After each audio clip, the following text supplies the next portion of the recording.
that chair almost went bye-bye. I know, I was hoping for something to happen, so possibly I could make a joke, laugh out of it, get these people to think we're funny. You getting hurt is not, nobody thinks that's funny. No. If Robbie and I get hurt, big laugh. Hilarity. Big laugh. It's happened. Matt gets hurt, that's a national tragedy. Bye, guys. Stop the show. Bye, band. Bye, Loud and Swain. Three-fourths of Loud and Swain. The three men in aggregate who create. How are we, Houston? I know what you're thinking. Oh, good. More stage time with Rob and Rich. But we brought a little Cohen. Yeah. It's like when you go to somebody's dinner party, you're like, well, I gotta show up with a bottle of wine. No way we're taking this stage without something delicious. You know, Yeah. but a good box of chocolates. I have to say that is a completely inappropriate way to start the morning by calling me delicious. I was gonna say juice. I don't know why I was gonna say we bought Cohen juice, but then I thought I already got in trouble for saying caulking a window. You did not say caulking window. That's what I said. And then you said every window loves caulk. No, that's not. And then you said you love caulk. And you No. surprised how much you love caulk. You were wrong, sir. Your Honor. May I approach the bench? They all filmed it. 900 people had this on video, and hopefully in landscape. You know what's sad? You know what's sad is that I was actually going with your thought process. Yeah. And trying to help you out with it. And because you were saying like, you know what, the thing about Saturday, when you get new windows, every window needs caulk. So you were saying you need to caulk your windows, meaning that's Saturday, right? And I was saying, yeah, every window needs caulk. Caulk. You know there's an L in there, right? C-A-U-L. Cow. Call it cow. You have your hard time getting your mouth around the caulk. Just for the record. So rather than going, that's right, Robbie, it's Saturday, and that's what Saturday is. He was like, hold on a minute, everybody. Stop the record. Well, hold on, just so you know. Part of what inspired me to stop the record was the wave of laughter. No, actually, it was such a wave of complete silence while everyone tried to figure it out, including me, like, oh dear God. I'm going to take this moment to apologize for these two older gentlemen on my left and right. Sebastian Roche is not here this weekend, so there's no asterisks on the panel saying this is, rated R and there's going to be bad words and sexual content. But that being said, Richard Spade and Rob Benedict Jr. have filled those shoes. I just tried to do a little home improvement. And Rob made it dirty. You know that You people are all dirty too. I'm leaving. I'm not going to be any part of this. Rob Benedict Jr. Rob Benedict Jr. You know that? What? You're like, Richard Spade and Rob Benedict Jr. That's And this is where he's so good looking, he'll go, I meant to, and everybody will believe him. It doesn't matter, like when you're handsome like that, you can go, oops, I meant to shit on the dinner table. You're like, wow, that's so charming. Whereas we're like, oh, I'm sorry, should I not be here? Yeah, you shouldn't be here, get out. That's what Rob and I get, but not Matt. He can do no wrong. Matt. The good thing about this, guys, is I don't have a monitor in, so I don't know what the fuck either one of you are saying right now. At all. Win for us. All I hear is Rich going, and then Rob is great. None of these are on, by the way. Rob, I can hear you because you talk like a normal human being. What are you saying about talking? Yeah. What are you saying about talking? No, I know. Yes. Hey, karaoke last night, which was super fun, guys. Yeah, you guys.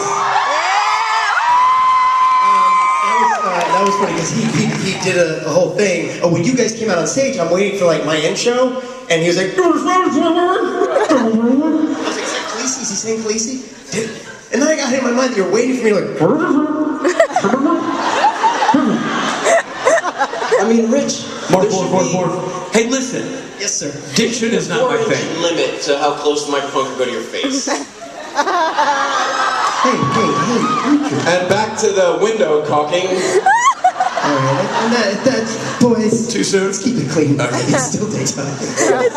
The caulk guy says keep it clean. Let's take a question. Do we have any questions? can't see or hear anything. What's happening? It's not happening yet. Hi. Hi. I'm Sarah. Hi, Sarah. Sarah. Okay, so I love all you guys, and I was on Twitter when that whole Frank thing happened. That was awful. I thought that was so stupid. Yeah. Listen, let's pause right there and let Rob, tell the audience the story. Well, what was your question? Well, my question is like, how did you like not blow up at him? Like, Right. So Backstory.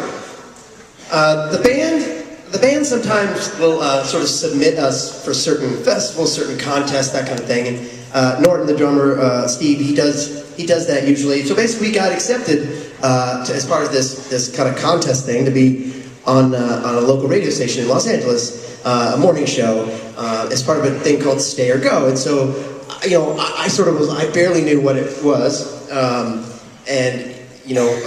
Steve said they want to interview you, and I was like, okay, cool. Yeah, that sounds good. Get our song on the radio and interview me? Yeah, good. And then, so I called in, and I knew there was an element to it. It was like they play the song, and then fans call in and say if they wanted to stay or go, right?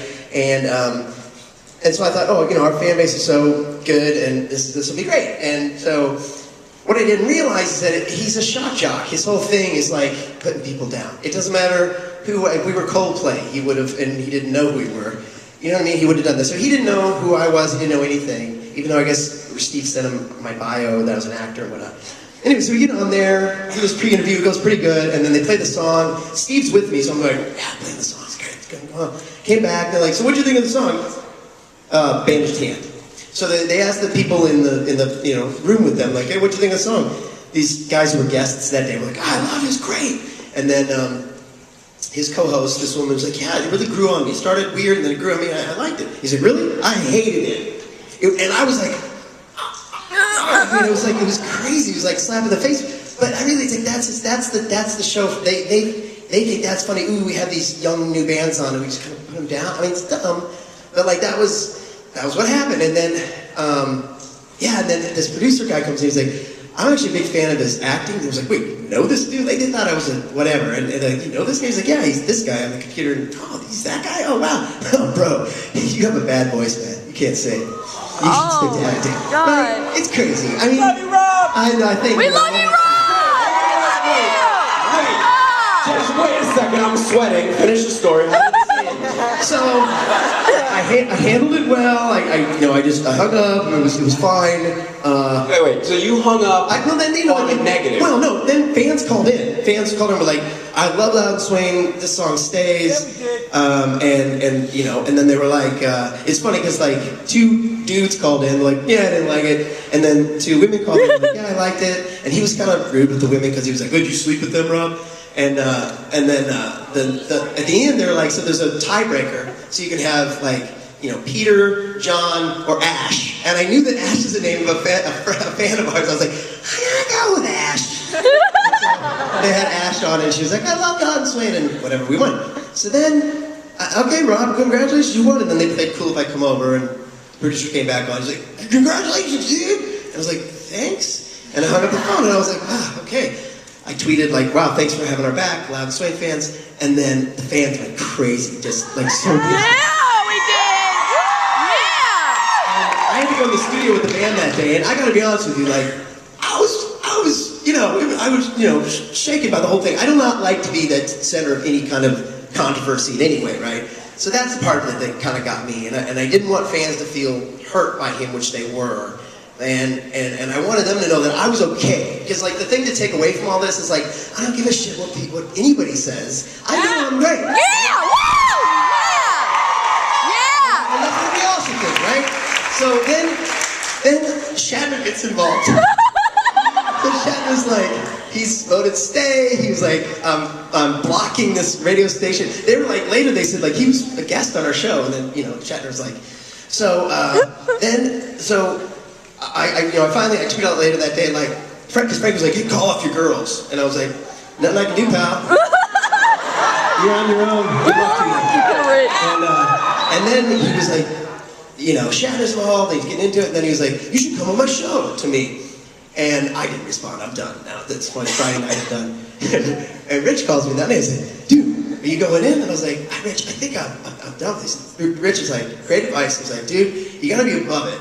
Like, use this platform, go in, Be the bigger guy. Be like, I don't care what people think of my music. You know what I mean? Explain who you are, who the Supernatural fan base is, what this is about, and it's for real.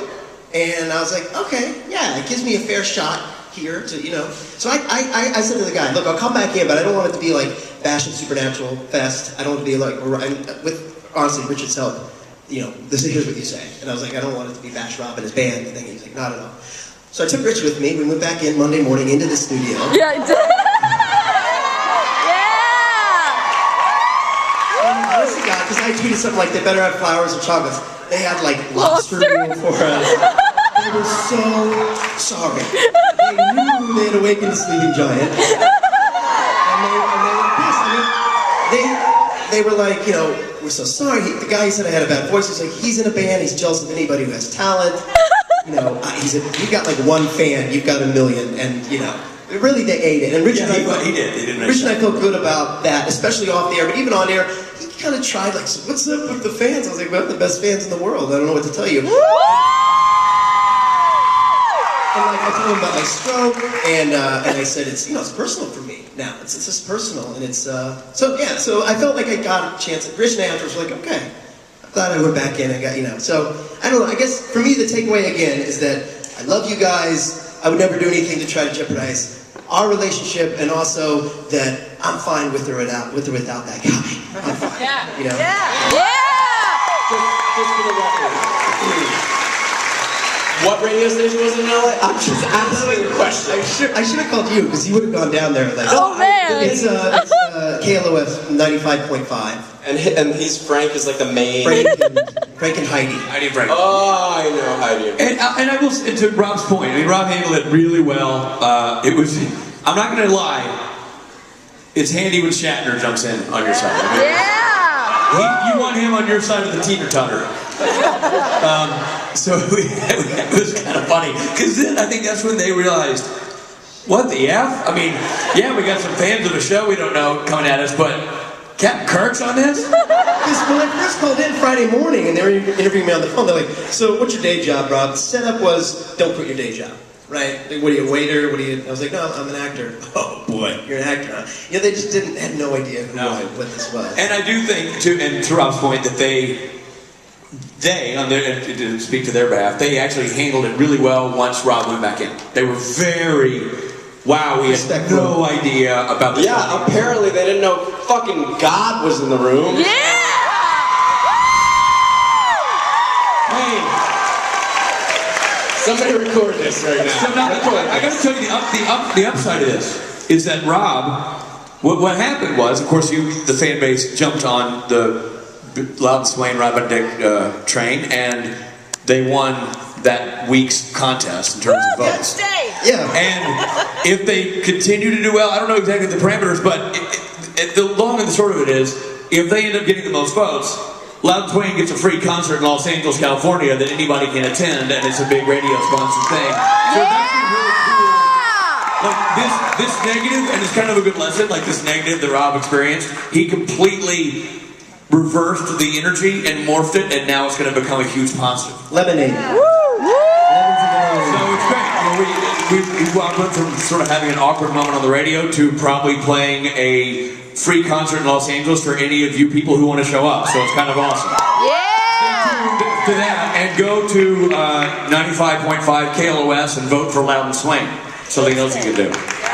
So thank you for your support and for the question. Because of all these positives, I won't say what I was about to say. I saw you go dark. Frank. Thank you. I saw you go. All I was going to say was something of the sort is, as a disc jockey, especially in a day where radio is dying because of advertisers and podcasts are reigning supreme, you should have an in-depth look into what good music really is, where good music really comes from, and what the people want to hear.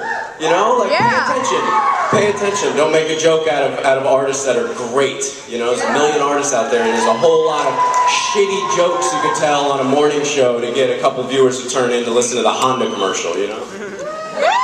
I'm happy, I swear. Or you can tell the truth and get everybody. Yeah. Thank you for the question, if you're still there. And that's the end of our Q&A. We'll see you. All right, over here. Hi, I'm Grace. So my question is for all three of you. I was just wondering, what do you prefer, pancakes or waffles? Shoot my gun there again. Pancake or waffles? I guess the question for the ages, gentlemen. Pancakes. I'm a waffle guy because the syrup doesn't run off. I like when I like to drink the syrup off the waffle. Soggy. If you leave it too long, it gets too soggy. That's my only beef on waffles. Don't put beef on waffles. Dare talk about waffles. Waffle. I'm a waffle guy. I'm really a French toast stick guy. Oh, no, here we were, fine. It's American breakfast, finest cuisine. By the way, I don't know if you heard, McDonald's is breakfast all day now. I'm not getting paid for this advertising. Hanging out with my family. Having a McSnack in my big hometown. No, the thing was... Check me out. Was his hand wasn't even on the coffee. It was like the coffee was almost like CGI in there. I'm gonna have a drink of this. Richard treated him McSubtle.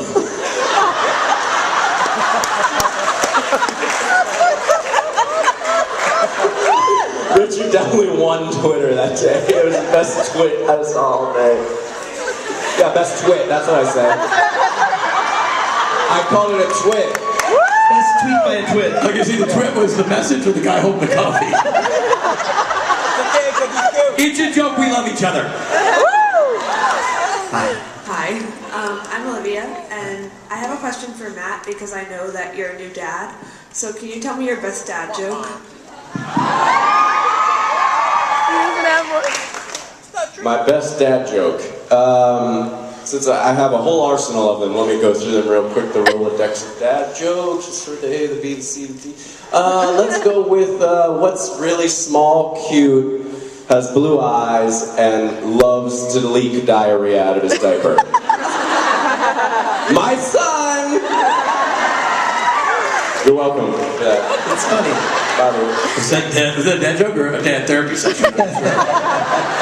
I have to say, whatever Richard just said, it sounded like... Do you not understand me either, Rob? You really I can when you do I have it in that. my ear, so yeah, I can understand you. Oh, you were trying to it. No, right. It's about freedom in America.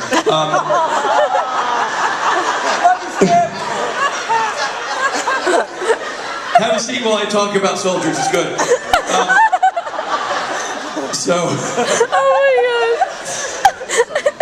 Playing a man who's passed away in a war is hard because you don't have him to talk to about what really happened. And I think one of the downsides about war movies is people tend to glorify what happens in war when looked through a Hollywood perspective, and the truth of the matter is there's nothing glorious about war. It's an awful thing, and even when it's necessary, it's awful. And so you can't get you want to humanize these people. You want to tell the real story because wars are fought by real people.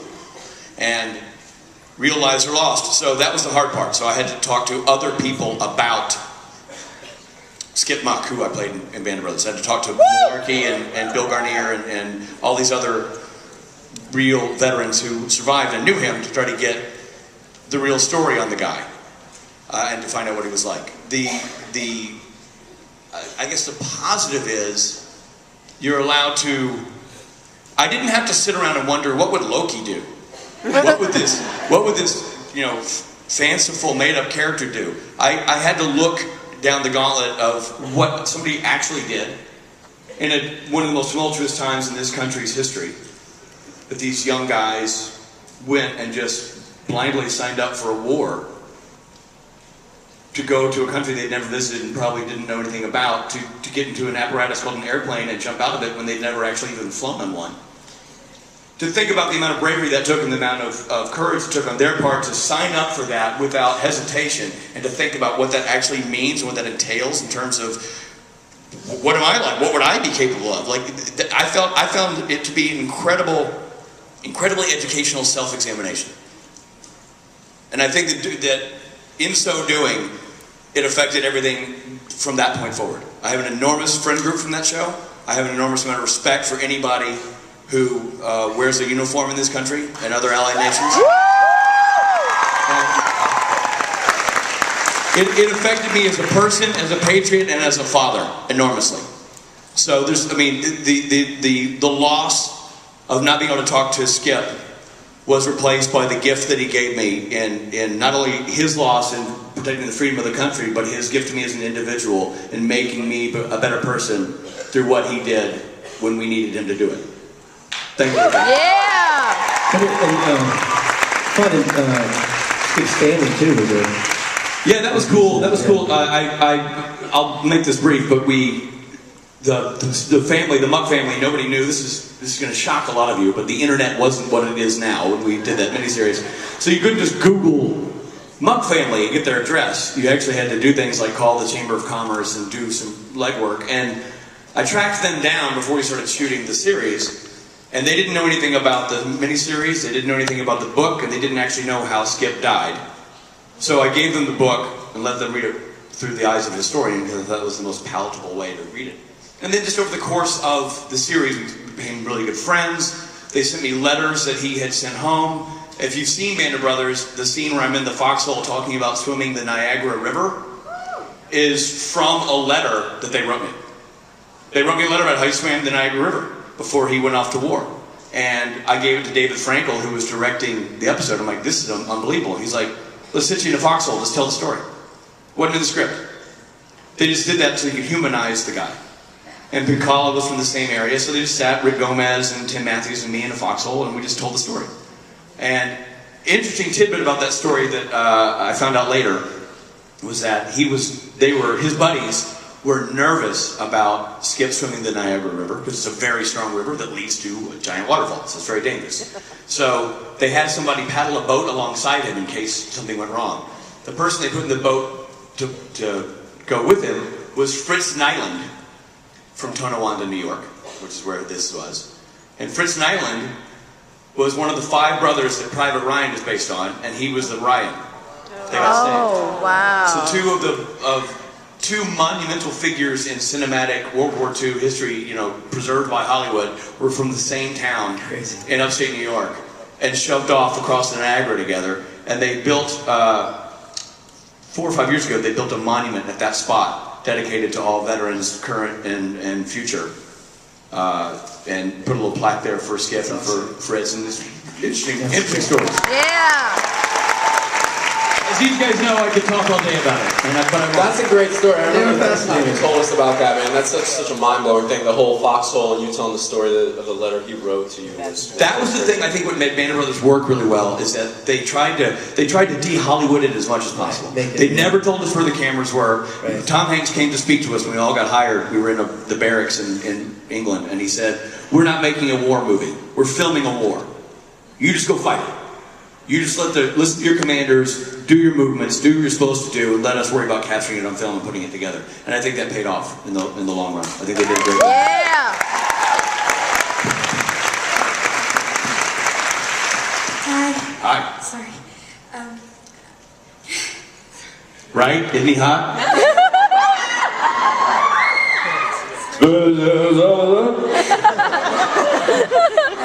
I'm Bersabe, and I love you guys. You guys are the definition of awesome. Oh, thank you.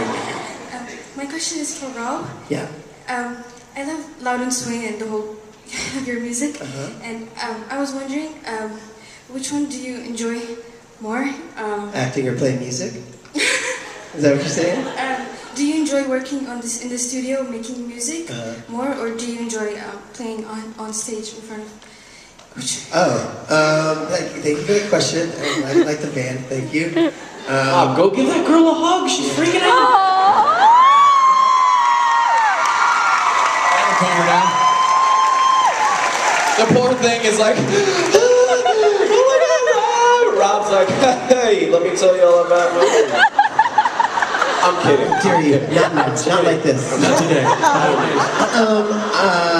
I love playing live. I really love playing live. It's like the energy you get, even when we write songs and we go into the studio and we record them, then we play them live and they inevitably change because you feed off the energy in the room and you remember the reason you wrote it in the first place, and nothing ever comes close to that feeling, So I really do love playing live as opposed to playing in the studio. Thank you. Yeah, thanks. I have a quick follow-up. Does every song you guys record, have you tried it out on the road first, or sometimes? Sometimes, but most albums we will have tried 2, maybe 3 out on the road, but the rest are written in our studio, and then Is that tricky? Because then you kind of have to find. Yeah. Recording it is different than playing it live. Yeah, inevitably you go like, oh, I wish we would have thought of that, But yeah, our life is such that we really can't. We don't have the time, and we're excited to put the new music out. But like, tonight we're gonna play a new song on an album that we're recording right now. So we've got a couple right now that we're playing live that we're also recording. Hey, I have to say real quick before we move on, I didn't get a chance to make it to the Viper Room show, but I saw like a small video clip. Did you do Mama's Jam that night? Yeah. You did Mama's Jam. Yeah. It was a really fun Viper Room style. I just saw you on stage and I was like, oh my god! Mama's Jam's like one of my favorite songs, and Viper Room is one of my favorite places, and River Phoenix was one of my favorite actors. That place, I love that place. It's a fun place to play. It's a really fun place to play, and the audience is right here, and there's so much energy. Stage is so small, right? Yeah, and we've been used to playing sort of these big rooms like this at the conventions, and so it's going back to playing clubs like we love to do. The energy was so crazy, so yeah, I was going, it was crazy, yeah. I think it's an appropriate time to mention all this greatness, the musical talent that we have on the stage. Truly is a gift to us. These guys this is not their thing. They're a live touring band who plays Europe and plays all over LA and all over the United States. We're so fortunate to have them. Don't drop the ball, Houston. Come see these guys play live tonight. I'm telling you, it's the best thing we do. It's not a gimmick. Loud Swain's an amazing band, and they play a concert on Saturday night. They go from this side of the stage to center stage, and they own this joint, and you're in for a treat. So do not miss the Saturday night special.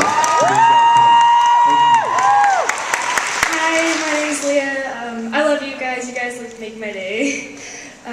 My question is, what's your favorite thing about being on the set of Supernatural? Favorite thing about being on the set of Supernatural? I'm going to say it's the home of the bottomless cup of coffee. I mean, you just go back, there's more coffee, it's great.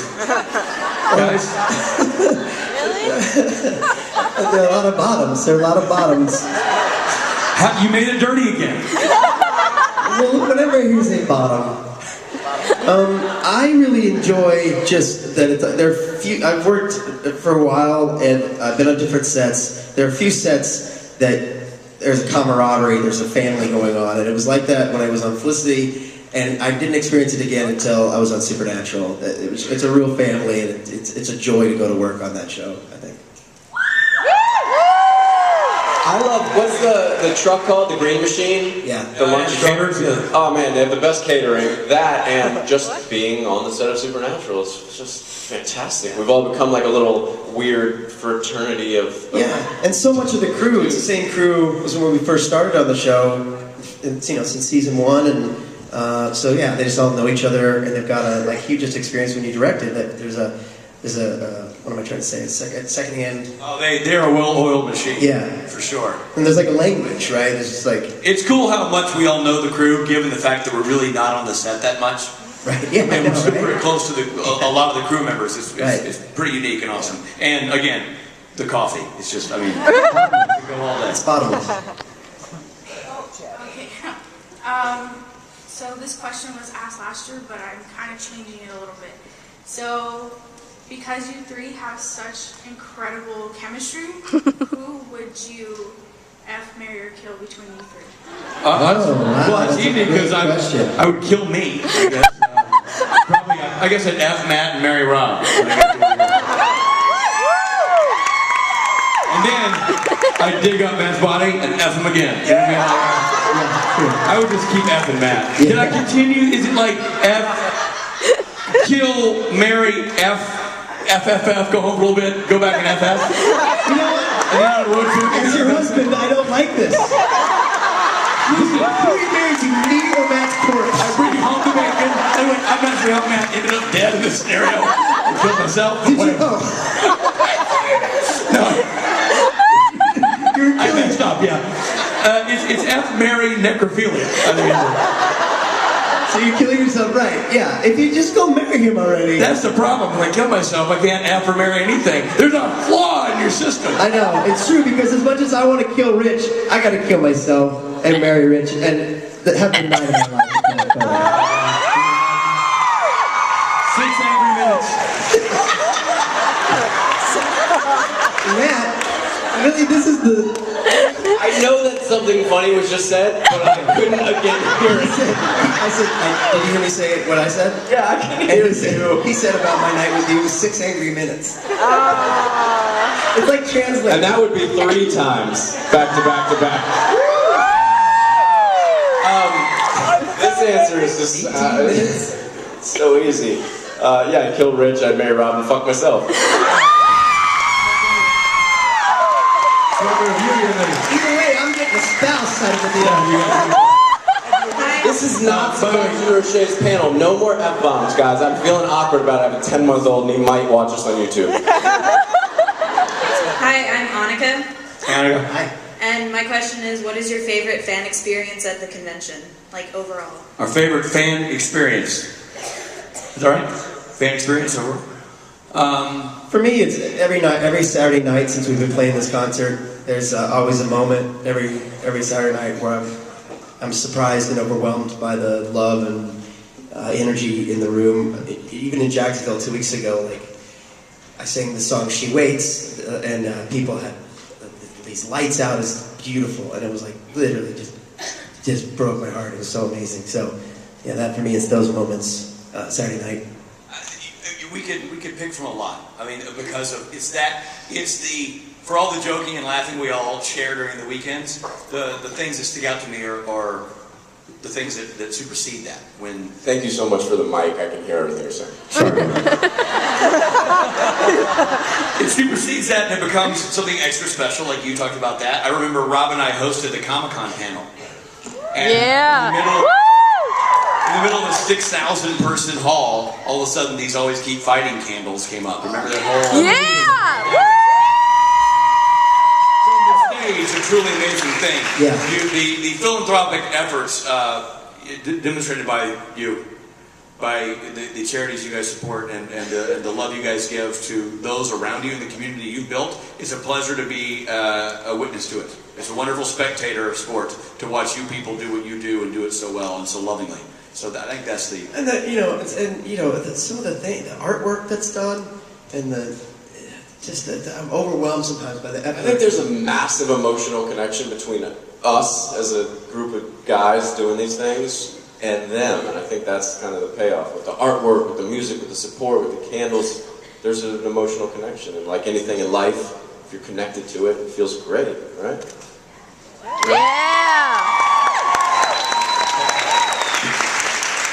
First of all, I want to say I think you 3 are great and very handsome.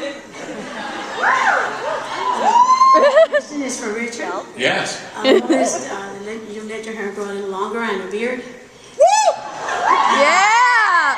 And you look great, by the way. Thank you. Is it just personal showings, or are you preparing for a specific episode or something? There's a man from Nazareth. This is just me. I direct a lot these days. I direct a lot of commercials, directed Supernatural, and the great thing about directing is I don't have to shave and get a haircut. So I have just taken this opportunity to. It's not that I'm actively growing my hair. It's that I'm passively not cutting it. But it looks. I mean, you're rocking it. Yeah. Well, thank you, Rob. It's gorgeous. Beautiful. Tonight when he plays with the band, check this guy out. He's the one that needs to be in a band. This guy. Can I also say, did you see the episode he directed? Yeah.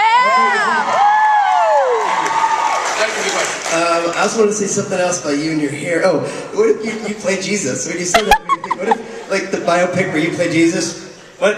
It's wine. It's water. It's wine. Made of wine.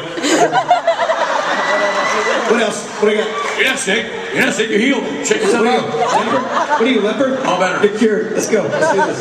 What did he say? He's a what? What the hell's a leper? Huh? You're fine. For some reason, my Jesus is still hard of hearing, like I am. Yeah. You. Cody, and my question's for Richard. Richard, if the trickster came alive, would you get along with him, and what would y'all do for fun? I'm going to need translation help with this one. Could you say it again? Man, I couldn't hear you. I said, what would you do for fun if the trickster came alive, and would y'all get along?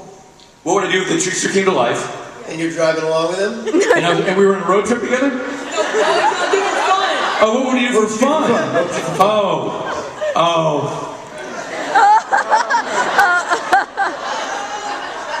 Based on your age, I would say we would study. We'd go to the library like crazy.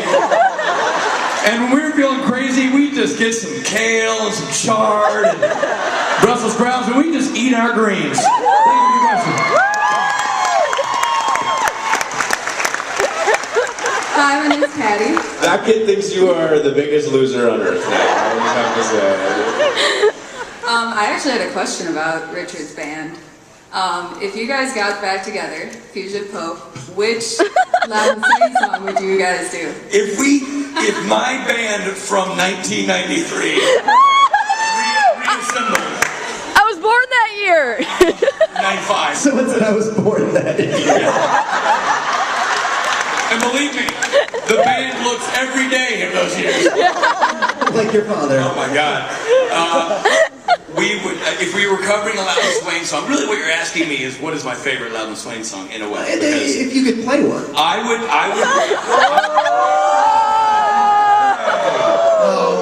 No, if you could play on it. I'm a huge Bandage Hand fan. I mean, there's a reason why I did the video. But if I had to pick a second song, Mrs. Vance. A big Mrs. Vance fan. Yeah. So I'd like to see the aging members of Fusion Pope fumble their way. Richard has been in a lot of bands. That's the truth of it. Like, the joke we have backstage is he's always like, no, you guys are musicians. You know, the one band I had, we were doing Willie Nelson, and good story, actually. Funny story. I was playing bass. Willie came up, showed me a few licks. You know, he's played with everybody. He's done a lot. He's actually a very accomplished bass player, this man. For real. The thing that separates me from Rob and Borja and all those guys is they're actually talented professional musicians, and it was a hobby for me. But hey, maybe we'll rekindle the old Fusion Pope magic. Bring it on. I'd love to hear you guys do bandaged hands. Little Vance. I think we'd have some bandaged hands. There'd be some old dudes up there. All right. Hi, I'm Piper. Hi. I have a question for Richard. Since Jensen and Jared are known for pranking people on set, did playing the trickster feel like revenge on them? Well, for starters, no, because I'd never met them before when I did it, like the first episode, so I didn't know what their reputation was. Secondly, Jensen got to wrestle chicks in underwear, so I'm not sure who really got the short end of that deal. I think it may have been me or the chicks, but he came out all right. So no, and also just the truth of the matter is, if you're doing TV, it's all business. You don't really get to clown around as much as it might appear, or as much as the stories might be magnified in the retelling. So we didn't really get to goof around that much. There's really no getting revenge on those guys because, I mean, look at them. What am I going to do? And whatever I do, I need a step stool to do it. It's not really. There's no way out for me. There's no win. Thank you for the question.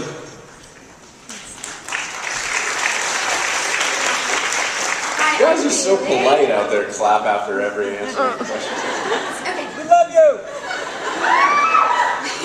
Okay, I'm Bailey, and my question is for all three of you. And I was wondering if your characters were all alive on Supernatural and they somehow met, what do you think would happen? What do you mean if our characters are all alive? They are alive! Do you know something I don't know? Maybe she just means presence. Wait a minute. Who here in this room think young John is still alive? As Michael? Yeah! Who here thinks Gabriel and or Loki is still alive? And I'd like to see the person who thinks you can kill God. Who thinks God is still alive? That said, if we all met, I think we'd all go to Denny's. And how would drinks involved? Yeah. Well, after we eat, we gotta fuel up. Sure. You don't want to eat drink on an empty stomach. Moon's over, me, Hammy. Exactly. You. Hi, I'm Lily from Mexico. Hello. Hi. I'm gonna say I love you guys, and man, you are so hot. Right. Wait, Rich, what? What? One more time. I love you guys, and Matt, you are so hot. I know, I want to hear her say, not you, Rob, not you. She said you're hot. I'm sorry, my friends, killed this romantic moment we're having. I also think you're very nice and beautiful. Thank you. Sorry, my friends. My question for you guys is how your characters would interact in an episode. To the Denny's bit, I thought we'd have that. How would our characters interact in an episode? Well, I mean, I think we get along really well, right? I mean, we're all in the same family, right? Yeah, I mean, theoretically... You're my sons. Gee, Paul, what are we doing today? Can we borrow the car? You. With your mouth. It was Michael. It's never Michael, it's always you. It's always Michael. He's just too handsome. He's your favorite. Screw you. I'm gonna go talk to Lucifer. That's Guilty Gabriel if I've ever seen one right there. Lucifer, he's really the bad brother. Yeah. Come on, boys. It really is what a dysfunctional... We usually carry Dad around like that. 'Cause why not? Got a bad hip. You. Hi, I'm Emma. Hi, Emma. And I just want to say, Rob, you looked really sexy in a dress last night. Boom. Oh, yeah! Rocked it! And my question was for all of you, because there's multiple ships in Supernatural. What ship do you like the most, and would you want to air actually? You would like to? Are we talking about aquatic vessels? Like an actual ship? I like yachts. I'm gonna go with love boat. I would like the love boat, and I would like to be Stubing, and you'd be Gopher, and you'd be Isaac. And together we'd sail the ocean, and we'd bring people together with love on a boat. That's why it's called Love Boat. It'd be exciting and new. That being said, come aboard. That being said, I think I'm a Stouffer. Stubing and Gopher. For shipping. Do you get what I did? That's great. I thought that was pretty good. I brought it back to the question, but I used his analogy, the love boat. Right, but none of them got it. Hey, listen, let's take the last question from the beer. I'm a Chuck Chester. Yeah, Chuck Chester. Chuck Chester. Me too. Chuck Chester. All right, here we go. All right. You gotta admire the. Come here. You gotta give a little love to the effort here. Nice. Come on. That's legit. Yeah. Hey, buddy. Okay, Richard. Yeah. How do you think your character would get along with Donna? Rich? How old are you? Okay. I think they date. I didn't want to be inappropriate if you're a kid. Couldn't tell with the beard. I love Donna. Maybe it's just because I love Brandon Buckmaster, but I love Donna. I think they would have great fun. I think she's a wily one, and I think they would have a good time. That's as crafty as I'm going to get with it. Because I'm going to see her later, and she will get mad at me if I say something inappropriate. Second question for you. What's good old Rob Spade Jr. here? Sorry. You got your picture with Jim yet? Not yet. Yeah, it's gonna be awesome. Are you nervous? Just a bit. You can't tell with the beard. You look super confident. I don't know. It's waving a little bit.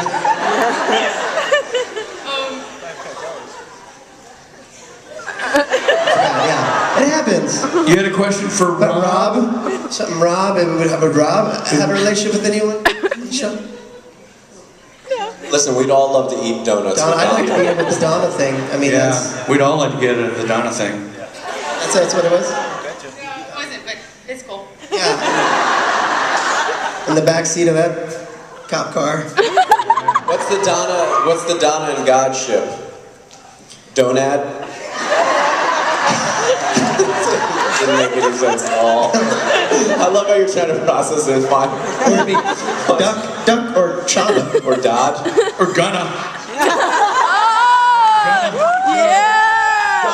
Gonna! Gonna get together. It's gonna happen. Ladies and gentlemen,